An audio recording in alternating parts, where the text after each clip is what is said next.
Bro. भाई मुझे समझ नहीं आ रहा कि मैं उकाशा का क्या करूं। पता है, उसने मुझसे कहा है कि वो मेरे हाथ से अंगूठी पहनना चाहती है। लेकिन तुमने तो अभी तक अंगूठी खरीदी नहीं। खैर मैंने तो खरीदी थी, कोई फायदा नहीं हुआ फिर भी। क्या आयशा ने अंगूठी नहीं पहनी? खैर छोड़ो, मुझे एक बात बताओ कि क्या मैं दूसरों का एहसास करता हूँ या बिल्कुल भी नहीं?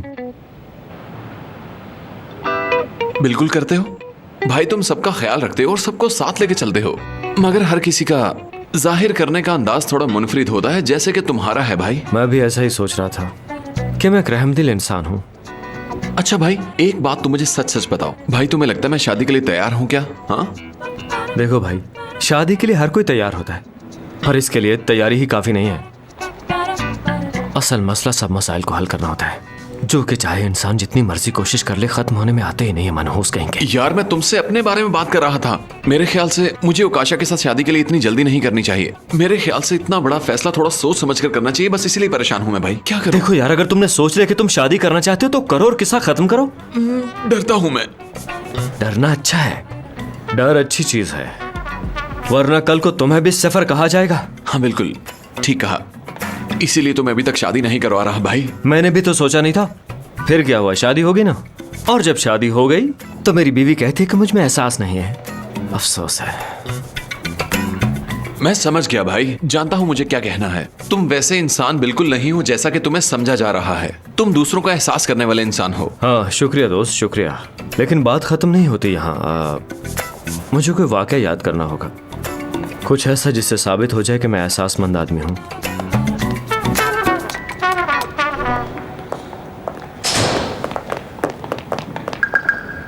याद आ गया मुझे, कहा था ना याद आ जाएगा मुझे। मुझे बहुत ज्यादा खुशी हुई है जानकर तुम्हारी याददाश्त काम कर रही है। सुनो, ये वाकया तब का है जब मैं बहुत छोटा था, लेकिन इस वाकये में मैंने पहली बार शायद किसी को अपनी जगह पर रख के सोचा था।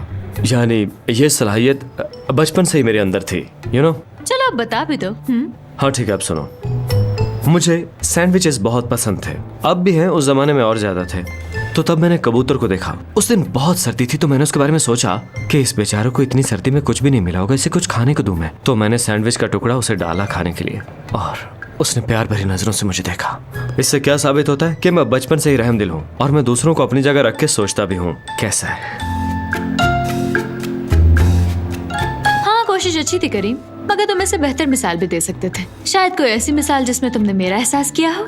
याद करो डार्लिंग। ऐसी बातें मुझे याद नहीं रहती है। फजूल लड़की है ये, हमेशा मुझे झूठा कर देती है। पता नहीं क्या चाहती है। कौन है बे?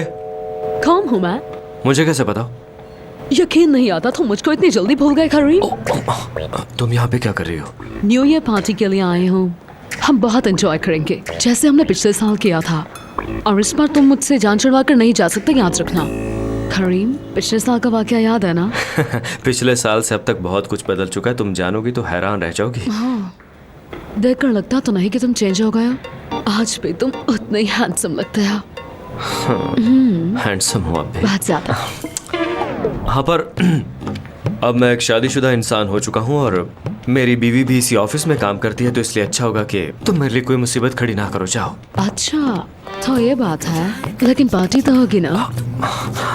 देखो, मैंने तुम्हें कहा कि तुम्हें कोई गलत फहमी हो रही है। इस साल यहाँ पे कोई भी पार्टी नहीं है। क्या?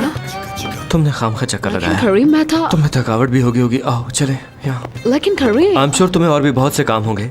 Fantastic, it was fantastic to have you. Karim रुको तो सही, पर मेरी बात तो। ख्याल रखना अपना। Bye bye.